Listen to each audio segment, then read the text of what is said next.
ꯁꯛꯂꯣꯟ ꯑꯃꯗ ꯍꯤꯡꯂꯤꯕ ꯄꯨꯟꯁꯤ ꯍꯌꯦꯡꯅ ꯀꯔꯝꯕ ꯁꯛꯂꯣꯟ ꯑꯃꯗ ꯍꯤꯡꯒꯅꯤ ꯍꯤꯡꯗꯕ ꯌꯥꯗꯦ ꯈꯜꯂꯒ ꯄꯥꯝꯃꯨꯔꯤꯕ ꯊꯋꯥꯏꯁꯦ ꯁꯤꯈꯤꯕꯗꯤ ꯀꯨꯏꯔꯦ ꯍꯛꯆꯥꯡꯁꯤꯗꯒꯤ ꯊꯋꯥꯏꯁꯦ ꯆꯠꯈꯤꯗ꯭ꯔꯤ ꯍꯥꯏꯕ ꯈꯛꯇꯅꯤ ꯍꯤꯡꯂꯤꯕꯅꯤ ꯃꯃꯤꯡꯇꯒꯤ ꯍꯛꯆꯥꯡ ꯊꯋꯥꯏꯅ ꯈꯥꯏꯗꯣꯛꯅꯈꯤꯕ ꯃꯤꯀꯨꯞꯇ ꯉꯥꯏꯅ ꯉꯥꯏꯅ ꯇꯥꯝꯅꯥꯅ ꯁꯣꯟꯊꯔꯛꯄ ꯎꯔꯒ ꯄꯤꯕꯥꯅ ꯍꯦꯟꯅ ꯍꯦꯟꯅ ꯍꯤꯡꯅꯤꯡꯕꯒꯤ ꯏꯊꯤꯜ ꯍꯥꯞꯀꯠꯄꯤꯕꯅꯤ ꯑꯗꯨꯕꯨ ꯉꯁꯤꯗꯤ ꯍꯧꯈꯤꯕ ꯃꯌꯥꯝꯗꯨꯅ ꯃꯔꯝ ꯑꯣꯏꯔꯒ ꯀꯥ ꯍꯦꯟꯅ ꯁꯣꯟꯊꯈꯤꯕꯅ ꯃꯈꯥ ꯇꯥꯅ ꯍꯤꯡꯅꯤꯡꯕꯒꯤ ꯂꯝꯕꯤ ꯑꯃꯃꯨꯛ ꯊꯤꯕ ꯄꯥꯝꯂꯛꯇ꯭ꯔꯕꯅꯤ ꯃꯥꯕꯨ ꯀꯟꯅꯕ ꯍꯣꯠꯅꯕꯗ ꯃꯤꯑꯣꯏ ꯀꯌꯥ ꯊꯋꯥꯏ ꯂꯥꯟꯈ꯭ꯔꯦ ꯊꯋꯥꯏ ꯁꯥꯕꯤ ꯂꯥꯏ ꯑꯃꯒꯨꯝ ꯃꯥꯅ ꯊꯋꯥꯏ ꯁꯥꯔꯛꯂꯤꯕꯁꯦ ꯃꯁꯤꯡ ꯌꯥꯝꯂꯦ ꯏ ꯆꯨꯞꯇꯨꯅ ꯃꯥꯅ ꯍꯥꯠꯂꯨꯗ꯭ꯔꯕꯁꯨ ꯃꯥꯒꯤ ꯃꯔꯝꯅ ꯁꯤꯈꯤꯕꯁꯤꯡꯗꯨꯅ ꯉꯁꯤ ꯐꯥꯎꯕ ꯃꯍꯥꯛ ꯅꯨꯡꯉꯥꯏꯅ ꯄꯣꯊꯥꯕ ꯐꯪꯂꯗꯦ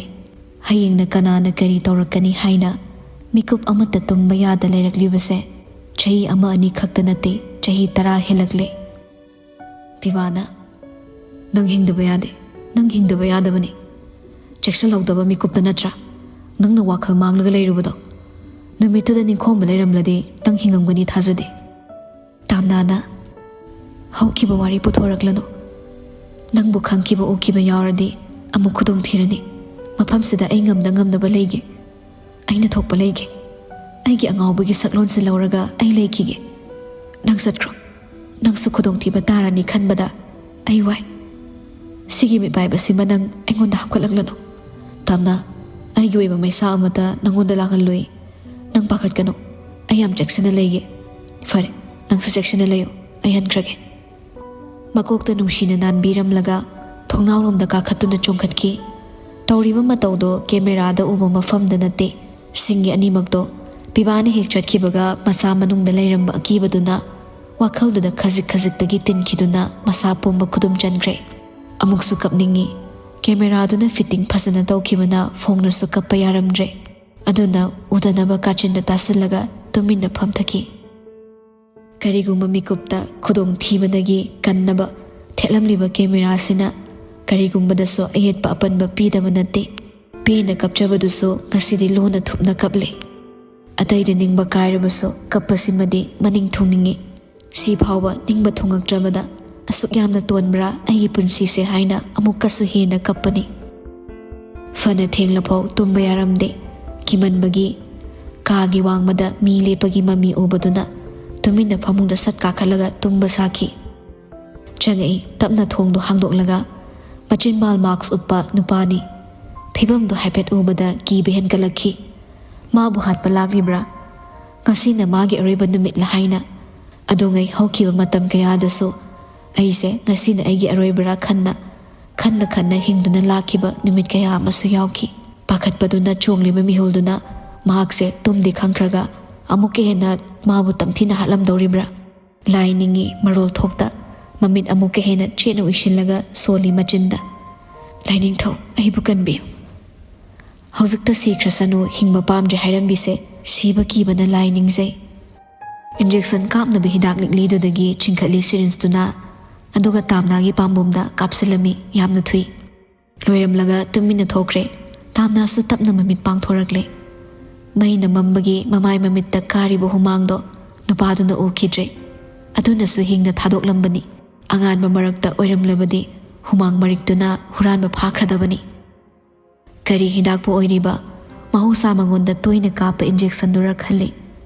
ꯑꯣꯏꯁꯨ ꯑꯣꯏꯗꯧꯔꯤꯕꯅꯤ ꯃꯗꯨ ꯅꯠꯇꯅ ꯂꯩꯇꯦ ꯄꯤꯕꯥꯅ ꯏꯟꯖꯦꯛꯁꯟ ꯈꯨꯗꯤꯡꯃꯛ ꯚꯥꯏꯇꯥꯃꯤꯟ ꯑꯣꯏꯅ ꯃꯍꯨꯠ ꯂꯣꯟꯅ ꯇꯠꯇꯅ ꯁꯨꯁꯤꯟꯗꯨꯅ ꯂꯥꯛꯈꯤ ꯁꯤꯜꯍꯧꯗꯕ ꯃꯤꯀꯨꯞꯇ ꯈꯨꯗꯣꯡꯊꯤꯕꯁꯨ ꯑꯗꯨꯝ ꯇꯥꯈꯤ ꯍꯤꯗꯥꯛꯇꯨꯒꯤ ꯃꯌꯥꯏꯅ ꯍꯧꯔꯛꯂꯦ ꯕ꯭ꯔꯦꯟ ꯀꯟꯇ꯭ꯔꯣꯜ ꯉꯝꯗꯕ ꯀꯣꯏꯉꯥꯎ ꯉꯥꯎꯗꯨꯅ ꯆꯦꯟꯅꯤꯡꯂꯛꯏ ꯃꯀꯣꯛꯇꯨꯗ ꯊꯥꯡ ꯑꯃꯅ ꯆꯕꯠ ꯌꯥꯟꯁꯤꯜꯂꯛꯄꯒꯨꯝ ꯆꯩꯅꯥ ꯐꯥꯎꯔꯛꯏ ꯇꯞꯅ ꯍꯧꯈꯤꯕ ꯊꯧꯗꯣꯛꯁꯤꯡ ꯀꯥꯎꯒꯦ ꯇꯧꯔꯛꯏ ꯍꯤꯗꯥꯛꯇꯨꯒꯤ ꯃꯌꯥꯏꯗꯨꯒ ꯋꯥꯈꯜꯗꯨꯒ ꯑꯅꯤꯃꯛꯇꯣ ꯂꯥꯟꯖꯥꯎ ꯑꯃꯅꯤ ꯁꯣꯛꯅꯔꯤꯕ ꯑꯆꯧꯕ ꯂꯥꯟꯖꯥꯎ ꯑꯃ ꯃꯥ ꯃꯁꯥꯁꯤ ꯀꯅꯥꯅꯣ ꯈꯪꯉꯛꯇꯕꯒꯨꯝ ꯃꯃꯤ ꯁꯥꯝꯈꯤ ꯃꯥꯒꯤ ꯍꯧꯈꯤꯕ ꯈꯨꯗꯤꯡꯃꯛ ꯑꯗꯩ ꯇꯞꯅ ꯕ꯭ꯔꯦꯟ ꯏꯍꯥꯡ ꯍꯥꯡꯈ꯭ꯔꯦ ꯃꯍꯥꯛ ꯃꯁꯥꯅ ꯃꯁꯥ ꯀꯅꯥꯅꯣ ꯅꯤꯡꯁꯤꯡꯕ ꯊꯣꯛꯇ ꯀꯥꯗꯨꯁꯨ ꯀꯣꯏꯂꯩ ꯂꯩꯔꯒ ꯌꯦꯡꯂꯝꯃꯤ ꯏꯃꯝ ꯃꯝꯕꯗꯨꯗ ꯀꯔꯤꯁꯨ ꯎꯔꯝꯗꯦ ꯁꯨꯞꯅꯒꯤ ꯃꯥꯏꯀ꯭ꯔꯣ ꯀꯦꯃꯦꯔꯥꯗꯣ ꯃꯗꯨꯗ ꯉꯥꯡꯅ ꯃꯩ ꯆꯠꯂꯤꯕꯗꯣ ꯃꯗꯨ ꯈꯛꯇꯅꯤ ꯎꯕ ꯑꯗꯨꯗ ꯃꯨꯟꯅ ꯁꯨꯝ ꯌꯦꯡꯂꯝꯂꯒ ꯐꯃꯨꯡ ꯃꯈꯥꯗ ꯉꯦꯛ ꯐꯝꯊꯈ꯭ꯔꯦ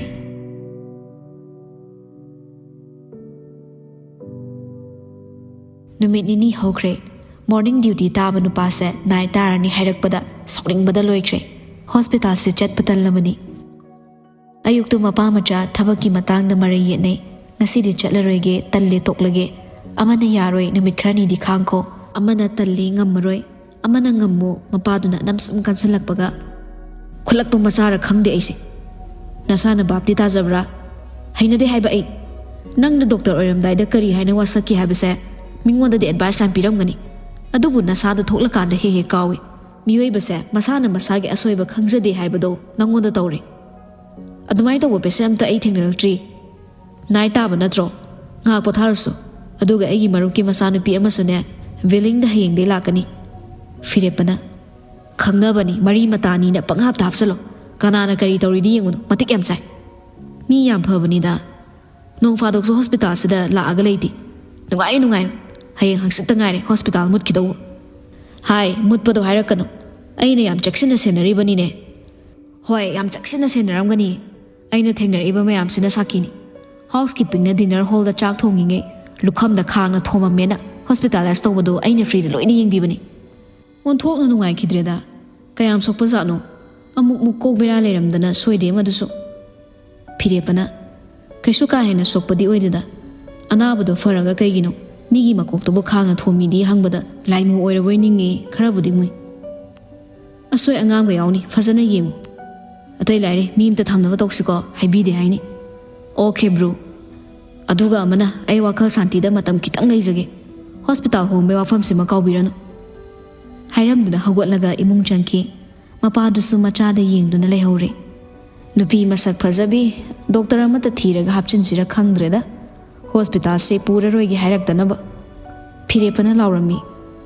hello ya to mi dongna phajabi tara mukna la aso upai le roi banthau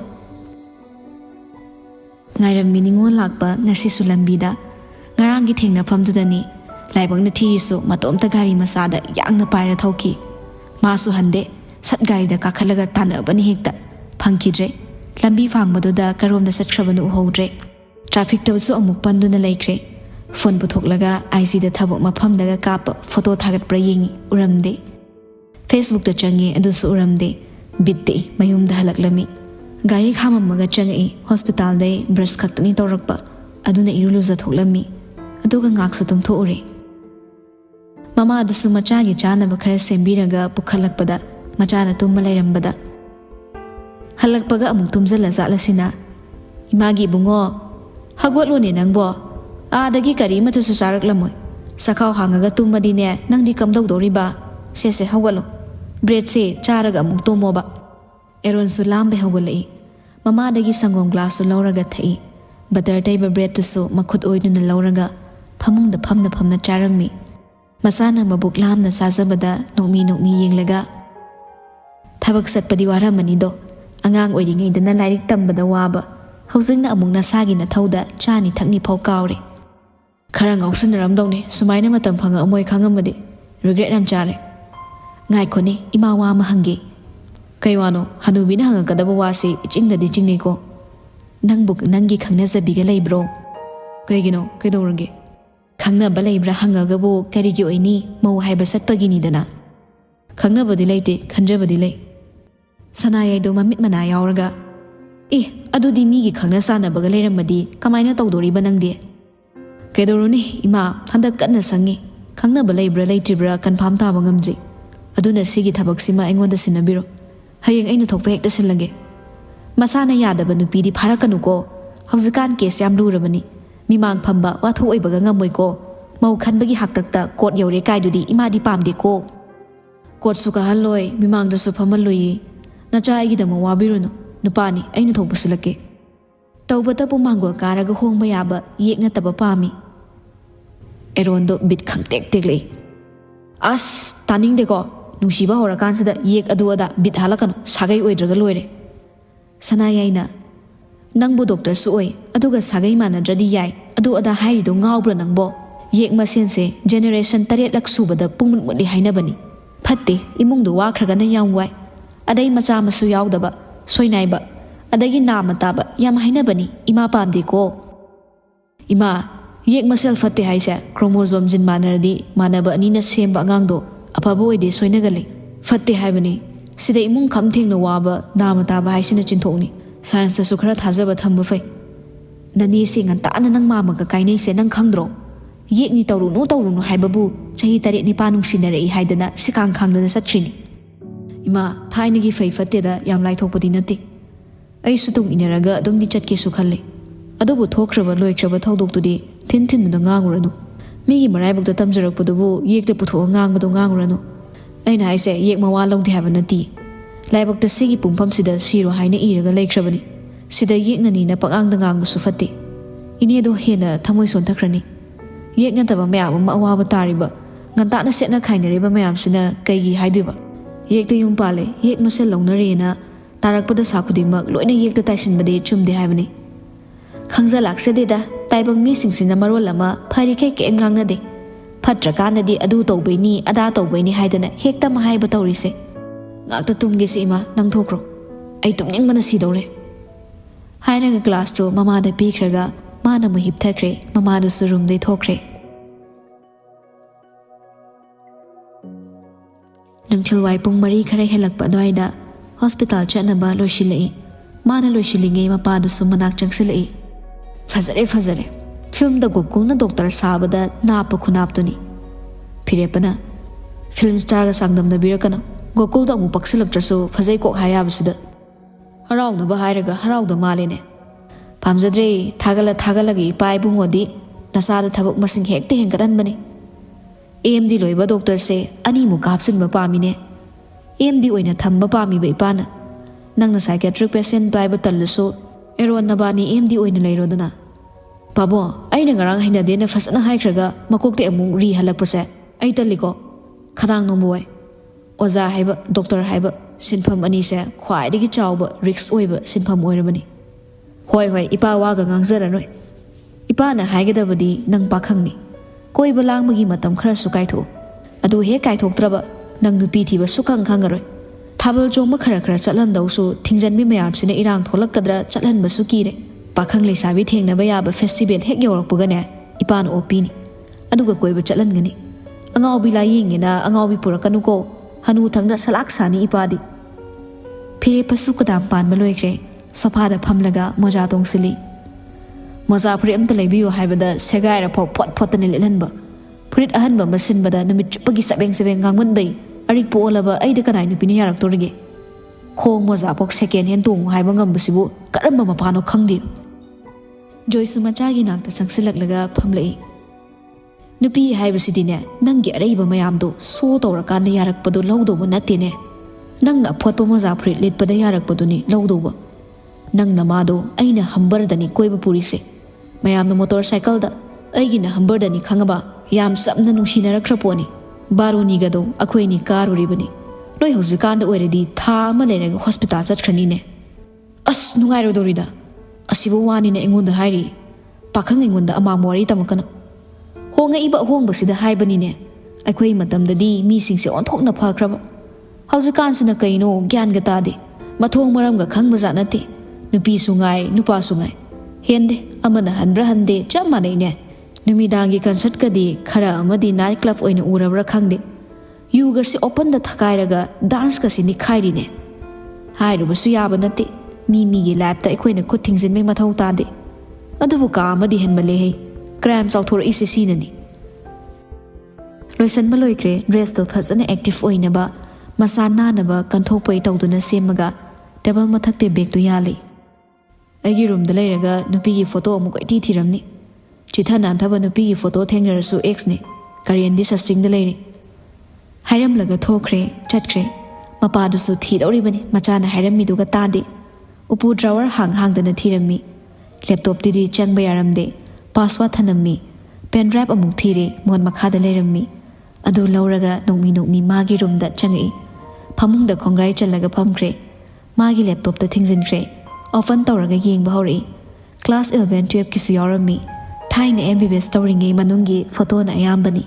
hostel ꯃꯅꯨꯡꯗ ꯃꯃꯥꯟꯅꯕꯁꯤꯡꯒ ꯂꯥꯏꯔꯤꯛ ꯄꯥꯕꯒꯤ ꯐꯣꯇꯣ ꯑꯗꯩ ꯐꯨꯅꯕꯩ ꯃꯈꯜ ꯌꯥꯎꯔꯤ ꯃꯃꯥꯟꯅꯕꯅ ꯀꯥꯞꯄꯤꯕ ꯑꯣꯏꯔꯝꯒꯅꯤ ꯑꯗꯩ ꯃꯃꯤꯠ ꯃꯅꯥ ꯆꯞ ꯌꯨꯡꯈꯠꯈ꯭ꯔꯦ ꯐꯣꯇꯣ ꯃꯊꯪ ꯆꯤꯡꯊꯔꯛꯏ ꯒ꯭ꯌꯥꯟ ꯇꯥꯔꯦ ꯃꯔꯝ ꯃꯣꯛꯏ ꯍꯥꯏꯖꯗꯦ ꯍꯥꯏꯔꯤꯕ ꯃꯆꯥꯅꯨꯄꯥꯁꯦ सी बीचता पेन मचा अमा सेटलगा फॉरेनरगा फोटो कापमिनबा सुरुप थकपगी यू थकपै वीडियो सु यावरमी अतोबा वीडियो अमसु यावरमी अदुना डांस तौबैनी नुपीगा इस सिदा साधु सारिसिदी सक्सिना साबा याबा ओइरंबै तारेने इमाइ पेमा युमदना अमा लमदना अमा अैगी चासिदी मोना सेंगाव लाकपा महाचंदादो ओइरमेदना सिदी मथंग मथंग सुम येंगली अनानबी USA कंपनी की अतांग ड्रेस का सेटलगा नुपीगा कोइबा चटपै फोटो सिंगदु उरगा मथबाक पाइरै सोमदना अदु लैदोरिबनी अदा लैदोइनी हाइदना तौरगा ड्रेस सिना कैनो डॉलर कयागिनो माना से चारिसे इस अैना सोमदा टी शर्ट फाउ मसिंग अकक्नबा चही अमदा सुक्लिलु हाइरगा माना सोमदा हिरोगा सारगा नैरा लेरमेने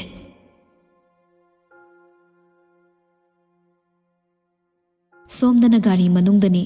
ममित मनाई चोंग चोंगी वाखलदा तयांग तसोइबा तौरम्मी अइबु कया काउबा लेगेने कैसु काउददा हाइरगा थौरकपदा मोन मखाना लेहौबा पेन ड्राइव तो खंगिंग निंगसिंगै आस अखोय अरिकपना सोइदना फंगमनी हयेंग दे सोइद्रे अइना चही मरी मंगा नुंगाइ थोबै बासोन हयेंग पुलप फुक्कला तारोदौरी हाइसु हाइबनी नुपासे लेकाइसिदा इंगबदा हादबदा हाइनरिबनी अदुबु फिरेपसे इंगबा साबै वानी खरा अदुम नैबा खरा तौरकपा मीनी मपालमदा अयामबना लेरकपना मपालमगी साउखतपगी चनबिसु महाव खरा तंगरुरबा नुपानी अनैबा ड्रेस मखल मखल सेली मपादैना लाइरिकिनी हाइना सेलसु कोट कोटना लौबनी जोइसु लाइरिकिनी हाइरदी सेलसे जरो जरो हाइथबनी एरोनगा पारगा ममानबा फॉरेनरगा कोइबा लांगबसे खरा तौरकपा मीनी वांगांग संगांगदा नुपीना केलहनबा नुपीना तुबा रासिगा याउसले फजनादि नैरकपा मीनी चुरो मही मनाय खरा सिजने खरा मनुंगदा ngausinarapani sakta khaktabu ingbagi wani madumagna hojiksu makha tana openly ngaubo ide nisada edik oide madamdagi youth ki nungai ba tangkak tuda henna enjoy torubani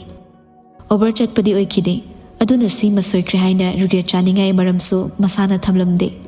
magi MBBS matamda kamaina lerak pahaibasimadi fajana pen drap tuda wari yaukre room manungda mamanaba pulap ganjaga chingaga selfie tawbasu yaukibani मथा साबै लुखमदा खुजिन नत्ता खुचा सिंगदुना कन्न नमगा खोलगा खांगमी हे लाइबक अैगी लाइबक hospital सिदा था अमनि लेथोपना फदोइरो एबो यौरकले hospital दा मागी कारदो parking लोम दा थौजिलमगा मनुंगदा चंगलई हेक लाकपगा patient round हाना चथोई room number 112 गिना तनबगी लास्ट चंगे हाइना अतै हाना चलमी हिदाक लांगथक अदगी इंप्रूवमेंट कई लोइना यिंगलमी नसीदी रूम नंबर 117 की पेशेंट युमदा लेबा याबगी स्टेज ता लेबना फैमिली लाकनी हाइदुना सुतोरम्मी अयुक तारंबा डॉक्टर दुना डिचार्ज से सु इरगा थनमले फिरेपसु अदुगी वारी ngak sanaramaga रूम नंबर 112 दा चंगलई फमुंग मथकता तुमिना फमम्मी मा उबदा एक्साइटेड ओइदा सखंगदबगुम तुमिना लेबदा वाय अमे हेक संगी वाखलदना यलक्त्रदि फनिदा हाइना हाइना मासेनबा नर्सतुगा वरी वताई सानै नर्सतुना हाइरे ngasi नोंगालकपदगी वा ngangu याद्रे सर appetite मांगबदौना चाव थौसु याद्रे होरेन गा साद्रदि vitamin drip अमा याद्रदि यादौ मांद्रे नान केसु तौददाइने कमाइन तौरिबा अतै अनाबसिंगसिना केमता तौदे अदुगा सिगी पेशेंट सिना ai hek leita leitaba matamda sumai hekta tawrmise कमाइन तौरिना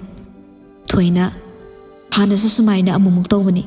मीची केसु अमुमुक तौबनी कनामतना माय मनाक्ता नकनिंगदबनी सुरुगा इगना खर खर चंगी फिरेपना तामनागी मिहुल येंगनबा खुदांग पाइगे तौरकपदा सटकन थोई अमुकसु पाइगे तौरकपदा यारकलमदे तपना थेमलंगा हाइरे मजाइबेमा नंगी पल्स चेक तौगे तौबनी कैसु तौरुई तामना नुपासिदा हाइपे चेप्थर येंगी ऐसे मजाइबेमरो माने नंगना मजाइबेमा कौरोना ऐंगोंदा नहान हाइख्रिदुदि कौरबो तामना अमुकसु मतोमता ngakna aina nangonda hoi aingonda ai khangdeda adudi nangi mingse aina kai kouduino tamna adu suningsing bathokta na laikre phirepana amuk suningsing na bahairei nangna aingonda selung basu kauridudi selung ma majaibe mahairak padai phirepagi masak uraga amuk su hidak tugi mayai dunaga chamakpaga wakhal lake tawraga ningsing magamdabai मखुद अनी मकोक्ता कन्ना पायरगा खाच एगा लाउबा होरकले तसेंगना ngawbudi natte hidaktu na ngawhallaga thambani ꯗ꯭ꯔꯛꯇꯨꯅ ꯃꯁꯥꯗꯨ ꯇꯔꯪ ꯑꯃꯗ ꯇꯣꯉꯥꯟꯕ ꯁꯪꯁꯥꯔ ꯑꯃꯗ ꯃꯇꯦꯛ ꯄꯨꯍꯟꯕꯅꯤ꯫ ꯍꯤꯗꯥꯛꯇꯨꯒꯤ ꯃꯌꯥꯏꯅ ꯈꯤꯇꯪ ꯆꯃꯛꯄꯒ ꯋꯥꯈꯜ ꯈꯔ ꯂꯥꯛꯄ ꯃꯇꯝ ꯑꯣꯏꯔꯛꯄꯩ ꯇꯥꯟꯖꯥꯅꯤ꯫ ꯊꯣꯏꯁꯨ ꯄꯥꯈꯠꯂꯛꯏ꯫ ꯐꯤꯔꯦꯞꯄꯁꯨ ꯇꯥꯝꯅꯥꯏ ꯃꯅꯥꯛ ꯆꯪꯁꯤꯜꯂꯒ ꯃꯈꯨꯠꯇꯨ ꯐꯥꯅꯕ ꯍꯣꯠꯅꯔꯛꯏ꯫ ꯊꯦꯝꯅꯕꯁꯨ ꯍꯣꯠꯅꯔꯛꯂꯦ꯫ ꯊꯣꯏꯁꯨ ꯄꯣꯊꯥꯅꯕ ꯏꯟꯖꯦꯛꯁꯟ ꯂꯧꯕ ꯆꯦꯟꯈꯤ꯫ ꯊꯦꯝꯕ ꯌꯥꯗ꯭ꯔꯗꯤ ꯏꯟꯖꯦꯛꯁꯟ ꯀꯥꯞꯇꯧꯔꯤꯕꯅꯤ꯫ ꯁꯤꯅ ꯂꯥꯁ ꯑꯣꯞꯁꯟꯅꯤ꯫ ꯃꯖꯥꯏꯕꯦꯝꯃ, ꯀꯩꯗꯧꯔꯒꯦ? ꯀꯩ ꯅꯨꯡꯉꯥꯏꯇꯕ ꯂꯩꯒꯦ? ꯅꯪ ꯀꯩ ꯅꯨꯡꯉꯥꯏꯇꯒꯦ? ꯁꯦꯂꯨꯡꯕꯗ ꯂꯣꯏꯅ ꯍꯥꯏꯌꯨ꯫ ꯑꯍꯤꯡꯗꯨꯒꯤ ꯊꯧꯗꯣꯛꯇꯨ ꯅꯤꯡꯁꯤꯡꯂꯛꯄꯗ ꯀꯤꯕ ꯍꯦꯜꯂꯛꯂꯦ꯫ ꯋꯥꯈꯜꯁꯨ ꯂꯥꯛꯂꯦ꯫ ꯑꯃꯃꯝꯇ ꯅꯤꯡꯁꯤꯡꯕꯁꯨ ꯍꯧꯔꯛꯏ꯫ ꯃꯐꯝꯁꯤꯗꯒꯤ ꯌꯥꯝꯅ ꯂꯥꯞꯅ ꯆꯦꯟꯅꯤꯡꯂꯛꯏ꯫ ꯇꯧꯐꯝ ꯈꯪꯗꯕꯩ ꯁꯣꯔꯄꯣ ꯍꯣꯟꯕ ꯀꯥꯎꯔꯛꯂꯦ꯫ ꯃꯅꯥꯛ ꯅꯛꯅ ꯃꯥꯒꯤ ꯄꯥꯝꯕꯣꯝ ꯄꯥꯏꯔꯒ ꯋꯥ ꯍꯪꯂꯤꯕ ꯅꯨꯄꯥꯁꯦ ꯎꯔꯛꯏ꯫ ꯃꯍꯥꯛꯅ ꯑꯅꯤꯁꯨꯅ ꯊꯃꯣꯏꯁꯤꯅ ꯊꯥꯖꯁꯤꯔꯥ ꯍꯥꯏꯅ ꯇꯠꯇꯅ ꯍꯪꯖꯕ ꯃꯤꯁꯛꯇꯨꯅꯤ꯫ ꯃꯤꯠꯌꯦꯡꯅ ꯃꯇꯧꯅ ꯈꯣꯟꯖꯦꯜ ꯊꯣꯛꯍꯟꯗꯅꯁꯨ ꯍꯥꯏꯔꯝꯃꯤ, ꯅꯪꯁꯦ ꯑꯩꯅ ꯊꯥꯖꯁꯤꯔꯥ? ꯑꯩꯁꯦ ꯀꯟꯕꯤꯌꯨ ꯍꯥꯏꯅ ꯅꯈꯣꯡ ꯄꯥꯏꯗꯨꯅ ꯀꯞꯄꯒ ꯍꯥꯏꯖꯕꯗ ꯀꯟꯕꯤꯒꯗꯧꯕꯁꯨ ꯃꯥꯜꯂꯦ꯫ ꯑꯩꯅ ꯅꯪꯉꯣꯟꯗ ꯊꯥꯖꯅꯤꯡꯕ ꯐꯥꯎꯔꯤꯁꯦ ꯀꯩꯒꯤꯅꯣ?